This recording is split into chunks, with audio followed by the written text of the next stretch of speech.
Hi there and welcome back to Japan, where I'm going to be continuing my listen through to Just Bring It by BAND-MAID, the much loved album that seems to be everyone's favourite BAND-MAID album, and I'm hearing for the first time, with exception to a couple of songs that I reviewed before. Now, the one we're doing now is Moratorium, track number 3, and hopefully you're watching this in the playlist, which is linked in the description below, so you can watch all of our track by track in order. But Moratorium, track number 3, I have actually heard it before. I heard the live version as one of the reviews I did when I was first listening to BAND-MAID, and I asked you guys, you were all like, oh, the live stuff's really good. I was like, all right, tell me which are the best songs to hear live. You told me Moratorium.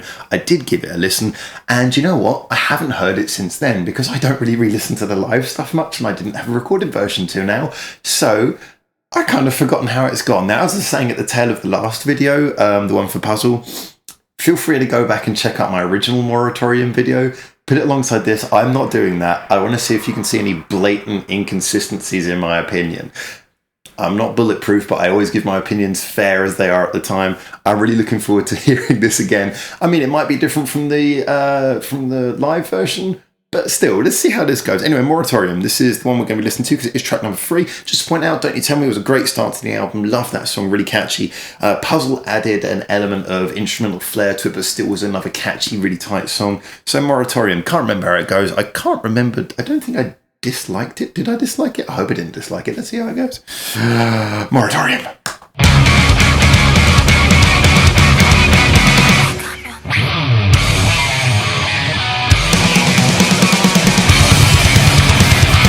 Yeah, that's some great energy there.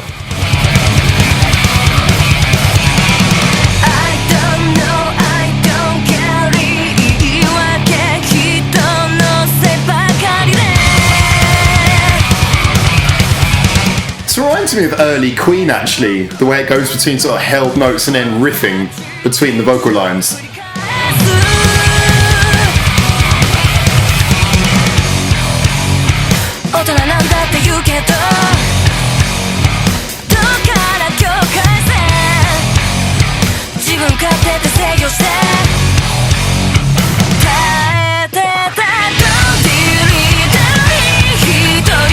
I love that funky sort of fast-moving beat as well.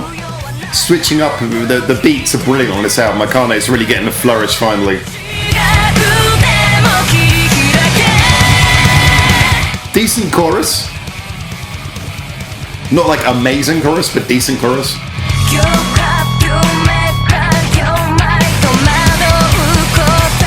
Nice choice to have the squealing guitar in one ear there.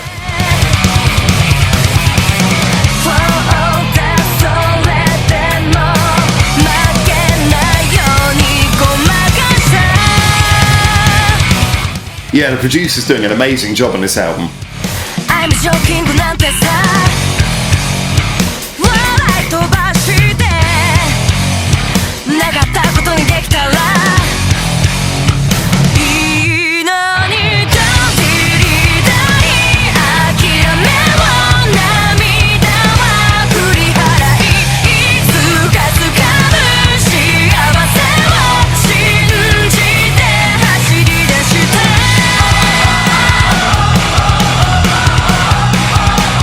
I think the fast beat is what makes the song so energetic, along with the guitar obviously, but it's the fact that it breaks up as little bits as well. It's not just all punk all the time, gives it more impact when it goes fast.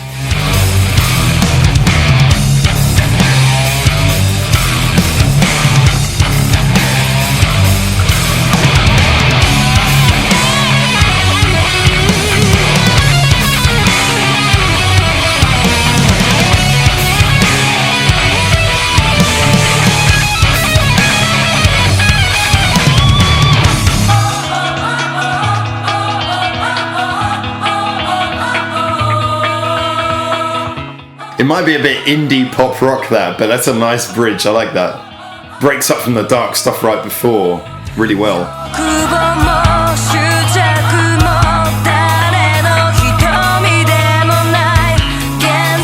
Like I say, it's stuff like this that means that when it comes back in, it's going to feel more.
All right, we got a lot to unpack on this one, so let's get straight down to it.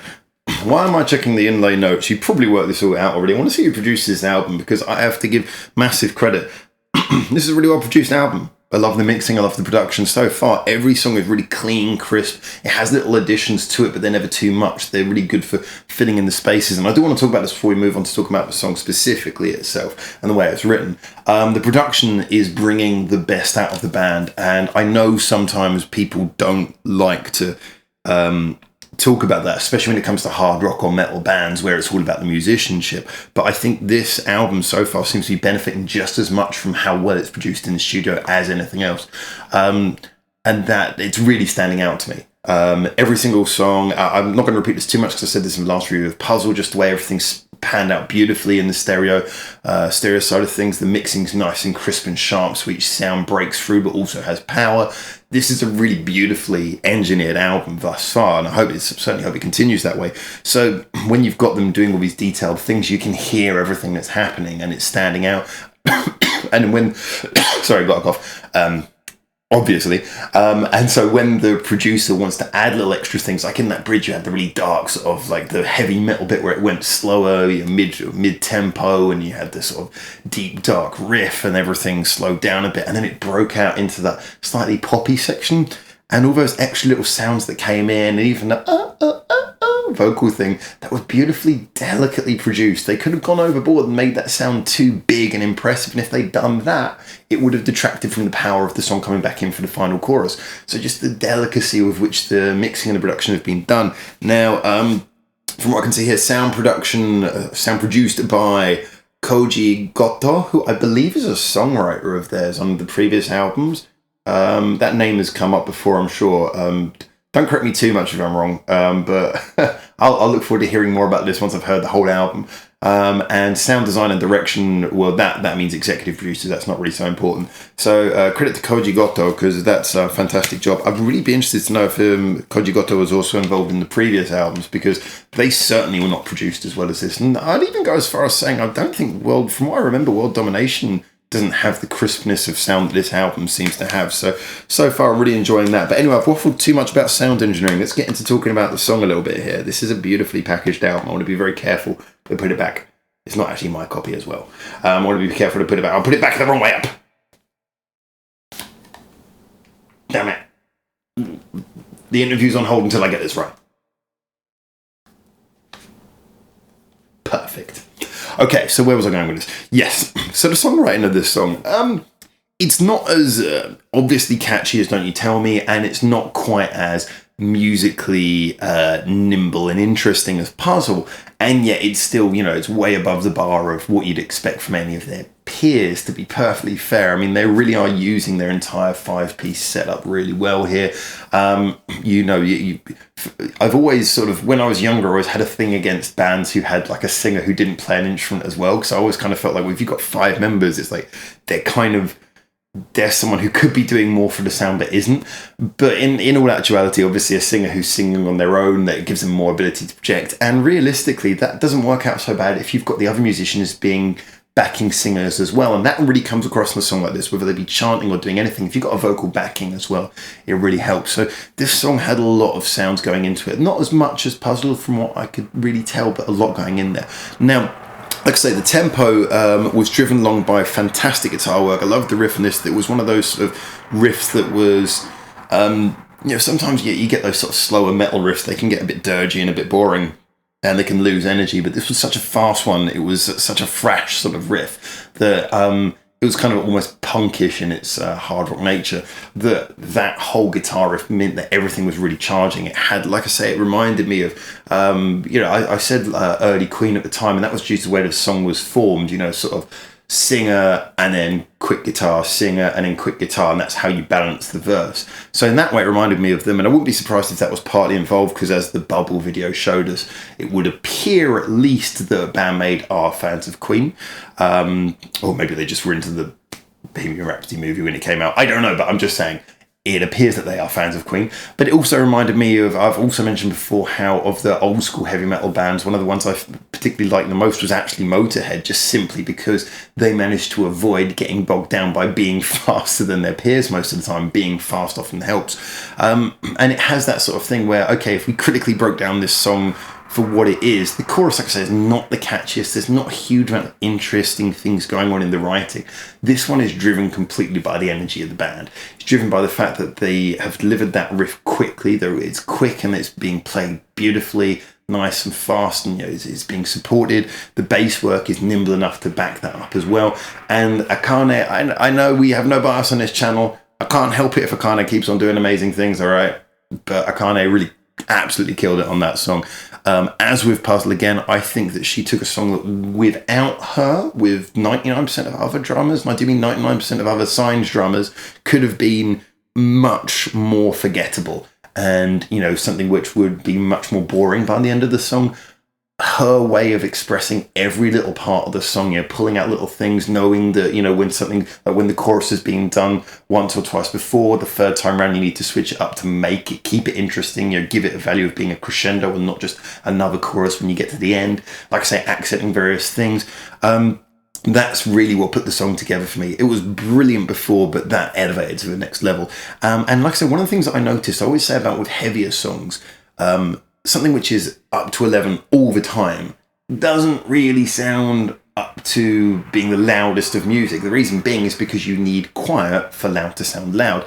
And that does work, as the best punk bands knew. That works with fast music as well. If a song is just fast from beginning to end, and if it's a really short song, you can get away with that because it's just a burst of energy. But if it's a song like this, which does kind of push, I think this is about as long as it could safely be given that format. I mean, just over 4 minutes. I think if this had gone on for even a couple of bars more, I think it would have been a little bit of a questionable choice. It just kind of ends just as far as it can go.